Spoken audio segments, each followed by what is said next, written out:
Welcome to Raksha academy. दोस्तों, हम अपने यूनिट 6 के और रट्टा मार सीरीज के एक ऐसे पार्ट पर पहुंचे जहां से हम देखते हैं कि सिलेबस में डायरेक्ट मेंशन है क्या, वित्तीय संस्थाएं। यूनिट 6 क्लियर है।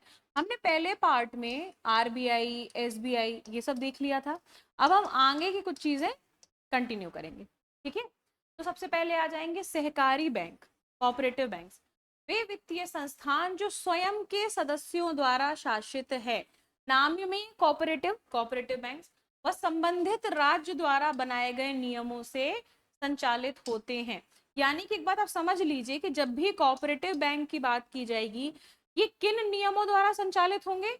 जो स्टेट है वहां का, जहां पर ये स्थित है। मान लीजिए कि मध्य प्रदेश का कोई कोऑपरेटिव बैंक है, वह मध्य प्रदेश सरकार द्वारा जो नियम बनाए जाएंगे उनसे संचालित होंगे। क्लियर है?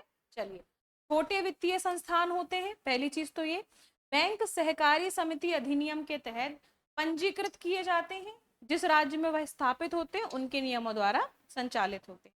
विनियमन कैसे होता है ये देख लेते हैं एक बार। ठीक है, देखिए, आप बोलेंगे कि मैम ये सारे एक्ट क्या याद करने पड़ेंगे, तो नहीं, ऐसा नहीं है कि आपको सारे एक्ट पूरे याद होने चाहिए। हाँ, एक बार पढ़ लेंगे तो काम आएंगे। आरबीआई बैंक विनियमन अधिनियम 1949, बैंकिंग कानून 1965 और सहकारी समिति अधिनियम 2004। ठीक है। मध्य प्रदेश का राज्य सहकारी बैंक यानी कि अपेक्स बैंक कहाँ है? राजधानी। क्लियर। अब एनबीएफसी, गैर बैंकिंग वित्तीय कंपनियां, नॉन बैंकिंग फाइनेंशियल कंपनी क्या है?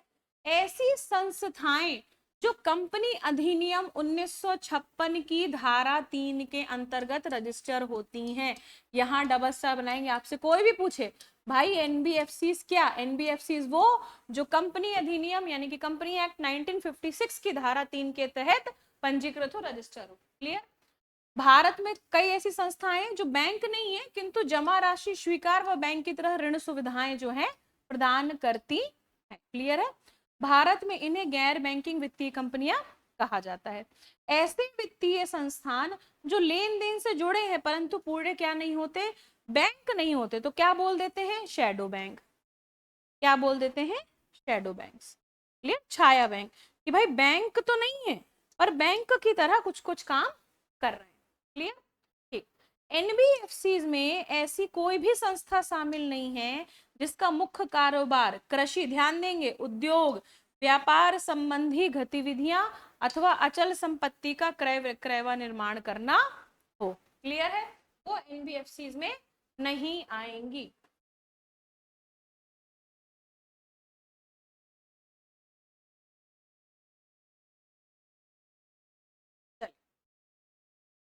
अब उदाहरण क्या हो जाएगा इसका? उदाहरण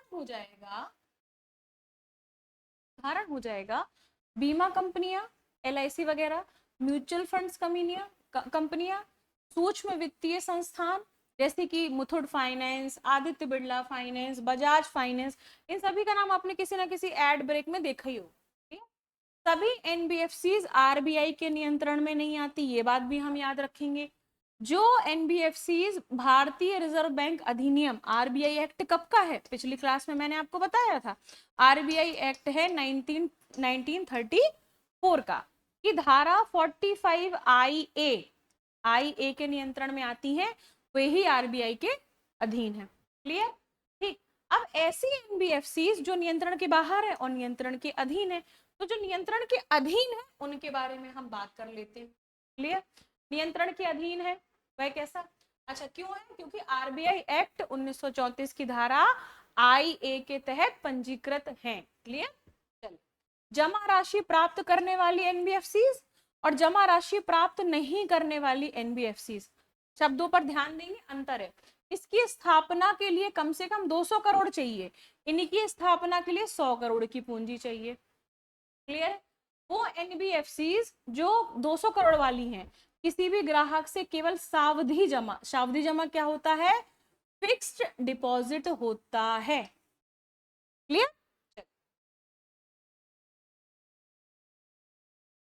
दक्ष एप्लीकेशन क्या है? भाई पहला तो क्वेश्चन ये बनेगा, दक्ष एप्लीकेशन किससे संबंधित है? तो आरबीआई से संबंधित है। दक्ष एप्लीकेशन के माध्यम से आरबीआई कर क्या रहा है? तो जितने भी बैंक हैं, जितनी भी एनबीएफसी हैं, उनके जो कार्य है उन पे निगरानी रख रहा है। क्लियर है। अच्छा, अब इनके लिए एक लोकपाल योजना लाई गई थी एनबीएफसी के लिए, तो वो कब लाई गई है? 23 फरवरी 2018। क्लियर? चेन्नई, नई दिल्ली, चेन्नई, कोलकाता और मुंबई। एनबीएफसी के विरुद्ध शिकायतों का समाधान करना इसका उद्देश्य था। क्लियर है? अब बात कर लेते हैं सेबी की हम। ठीक, तो दो क्वेश्चन यहाँ से डायरेक्ट बनते हैं। पहला कि भाई सेबी की स्थापना कब हुई, दूसरा सेबी को वैधानिक दर्जा कब मिला। तो दो डेट हम देखेंगे। पहला, सेबी की स्थापना 12 अप्रैल 1988 को। फिर नरसिम्हन समिति ने सिफारिश की थी कि भाई इनको वैधानिक दर्जा दो, तो 30 जनवरी 1992 को इसे अध्यादेश द्वारा वैधानिक दर्जा दिया गया। सेबी का मुख्यालय कहाँ है? तो मुंबई, जबकि कोलकाता, नई दिल्ली और चेन्नई में क्या है? क्षेत्रीय कार्यालय।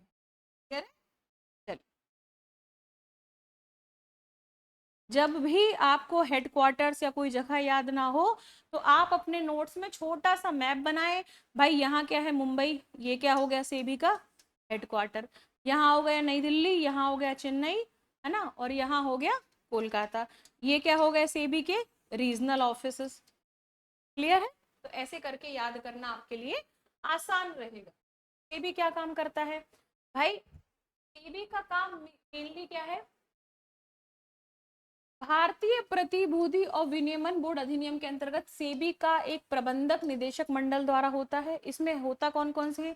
अध्यक्ष केंद्र सरकार द्वारा नियुक्त, 2 सदस्य केंद्रीय मंत्रालय में वित्त और कानून विशेषज्ञ, 1 सदस्य जो आरबीआई के अधिकारी होगा, और 2 सदस्य जो शेयर मार्केट को बहुत अच्छे तरीके से जानते होंगे, ये भी केंद्र सरकार द्वारा नामांकित होंगे। क्लियर है?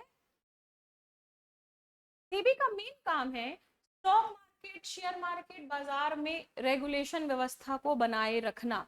ठीक, वहां पे कोई भी इनसाइडर ट्रेडिंग ना हो पाए, वहां पे भी कोई भी गलत तरीके से अपना पैसा ना इन्वेस्ट कर पाए, निकाल ना पाए। भारतीय मार्केट को मिलना चाहिए, शेयर मार्केट को रेगुलेट करना सेबी का काम है। तो शेयर मार्केट और स्टॉक्स, आप बहुत वर्ड सुनते होंगे कि इतने स्टॉक खरीद लिए, उतने स्टॉक बेच दिए। होता क्या है? एक वित्तीय उपकरण जो किसी कंपनी के स्वामित्व का एक हिस्सा प्रतिनिधित्व करता है। यदि कोई व्यक्ति शेयर खरीदता है, वह उस कंपनी के छोटे हिस्से का मालिक बन जाता है।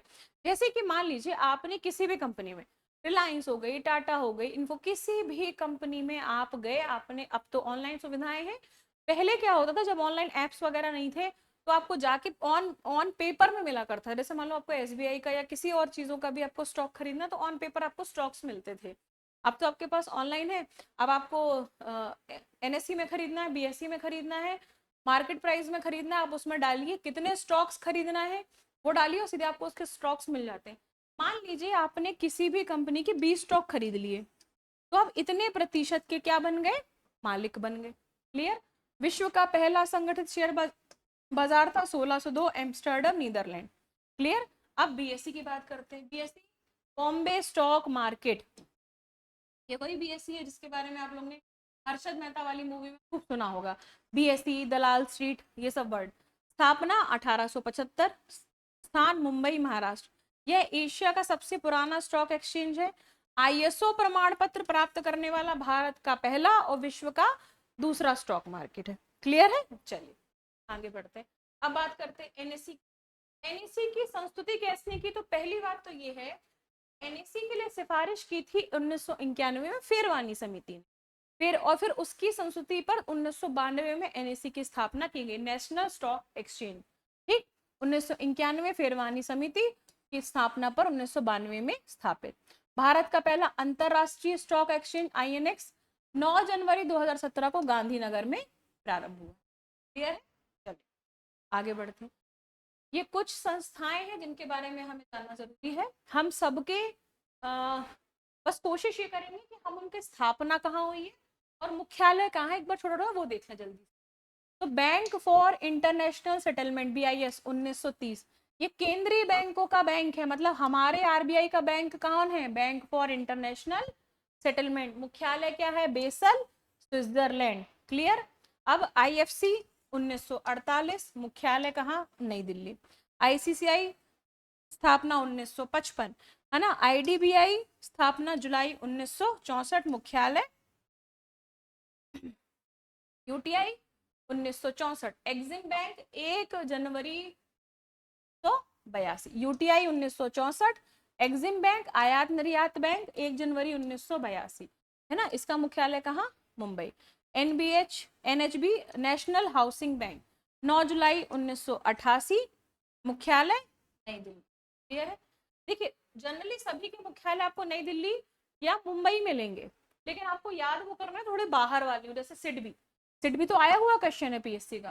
सिडबी की स्थापना हुई है 2 अप्रैल 1990। आप 1990 याद रखेंगे, मुख्यालय लखनऊ, इसमें डबल स्टार बनाएंगे, आया हुआ क्वेश्चन है पीवाईक्यू में।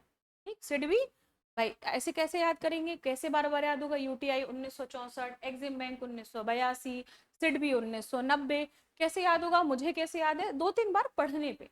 कोई भी चीज आप सोचिए हर चीज में ट्रिक होती है, हर चीज ट्रिक से ही याद करनी चाहिए, नहीं बच्चों ऐसा नहीं। हर चीज आपको ट्रिक से ना याद हो सकती है ना, आपको हर चीज ट्रिक से याद होने वाली आदतों को सीखना चाहिए। आप समझिए, आप मध्य लोक सेवा आयोग की तैयारी कर रहे हैं, थोड़ा सा क्या होता है, थोड़ा सा आप अपनी बोलना चाहिए मेमोरी को बढ़ाइए कि चीजें 1 से 2 बार पढ़ने में अपने आप याद होना शुरू हो। क्लियर है? चलिए, पेमेंट बैंक, ऐसे बैंक जिन्हें कुछ विशेष क्रियाकलापों के लिए अनुमति होती है, पेमेंट बैंक कहलाते हैं। कौन से क्रियाकलाप? वित्तीय। भारत का पहला payment bank Airtel payment bank या एयरटेल बैंक। सितंबर 2018 में प्रधानमंत्री जी द्वारा इंडियन पोस्ट पेमेंट बैंक का उद्घाटन किया गया था। अब बोलते हैं, हम पढ़ते हैं भाई बैंकों का राष्ट्रीयकरण हुआ, बैंकों का राष्ट्रीयकरण हुआ। बैंकों के राष्ट्रीयकरण से मतलब क्या है? बैंकों के राष्ट्रीयकरण से मतलब है, या किसी भी चीज के राष्ट्रीयकरण से क्या मतलब होता है कि उसका स्वामित्व 100% किसके पास चला गया? भारत सरकार के पास चला गया। अब उसका संचालन, नियमन, निर्देशन, विनियमन जो भी करना होगा सरकार करेगी। क्लियर है? निजी क्षेत्रों में कार्यरत बैंकों को सरकार के अधीन लाना, यानी इन बैंकों का स्वामित्व और नियंत्रण किसके पास हो जाएगा? सरकार द्वारा हो जाएगा। क्लियर? अब बैंकों का राष्ट्रीयकरण का इतिहास देख ले। हमने जब पिछली क्लास में आरबीआई देखा तो मैंने आपसे बताया था कि आरबीआई एक्ट 1934 के तहत 1 अप्रैल 1935 को आरबीआई की स्थापना हुई। स्थापना किसकी संस्तुति पर? हिल्टन यंग कमीशन पे। क्लियर? फिर भारत सरकार ने अपने अधीन कब लिया? जब राष्ट्रीयकरण किया। राष्ट्रीयकरण कब किया? 1 जनवरी 1949। एसबीआई कैसे बना भाई? बीबीएम बताया था मैंने पिछली क्लास में, bank of Bombay, bank of Madras, ऐसे करके मैंने बीबीएम बताया था। उससे बना 1921 में इंपीरियल बैंक। इंपीरियल बैंक का राष्ट्रीयकरण 1 जुलाई 1955 को करके, क्या करके? 1 जुलाई 1955 को करके एसबीआई की स्थापना बनाई।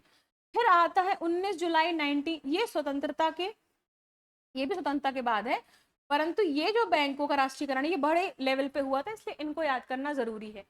19 जुलाई 1969 14 बड़े बैंकों का राष्ट्रीयकरण होगा, जिनकी पूंजी कितनी थी? 50 करोड़। क्लियर? और फिर 15 अप्रैल 1980 को 6 बैंकों का राष्ट्रीयकरण किया गया, जिनका डिपॉजिट था 200 करोड़। क्लियर है? अब एनपीए क्या है? आप मुझसे बोलेंगे कि ये प्रॉपर डेट पूरी याद होनी चाहिए, तो मैं आपसे बोलूंगी हाँ बच्चा ये पूरी याद होनी चाहिए। क्लियर? अब एनपीए, नॉन प्रॉफिट एसेट, परिभाषा ऐसे ऋण या अग्रिम जिनमें 90 दिन, यहाँ डबल स्टार बनाएंगे, ये 90 दिन सीमा है। ऐसा नहीं है कि आज लोन लिया और 30 दिन बाद आपने उसको एनपीए में डाल दिया, नहीं नहीं ऐसा नहीं सर। 90 दिन, 90 दिन से अधिक समय तक ना ही ब्याज मिल पाया है ना ही मूलधन मिल पाया है। क्लियर? अगर मूलधन नहीं भी मिल रहा तो ब्याज मिल रहा था तो वो एनपीए में नहीं जाएगा, मूलधन बकाया हो, है ना। विलफुल डिफॉल्टर क्या होते हैं? जो जानबूझ के कर्ज नहीं चुकाते और विदेश भाग जाते हैं। समझ गए? नाम आप लोग समझ जाएंगे। क्लियर है? चलिए अब हम मिलते हैं अपनी अगली रट्टा मार क्लास में। क्लियर है? तो आप लोग बहुत बढ़िया तरीके से मध्य प्रदेश लोक सेवा आयोग की प्रारंभिक परीक्षा की जो तैयारी है करते रहिए। टेस्ट सीरीज लगाते रहिए। टेस्ट सीरीज बहुत इंपॉर्टेंट है। हमारे रक्षा अकेडमी में आपको 100 टेस्ट मिल रहे हैं, जिसमें 20 एफएलटी इंक्लूड है। क्लियर है? तो आपको टेस्ट सीरीज जरूर लगाना है। चले मिलते हैं अगली क्लास में। जय हिंद, जय भारत।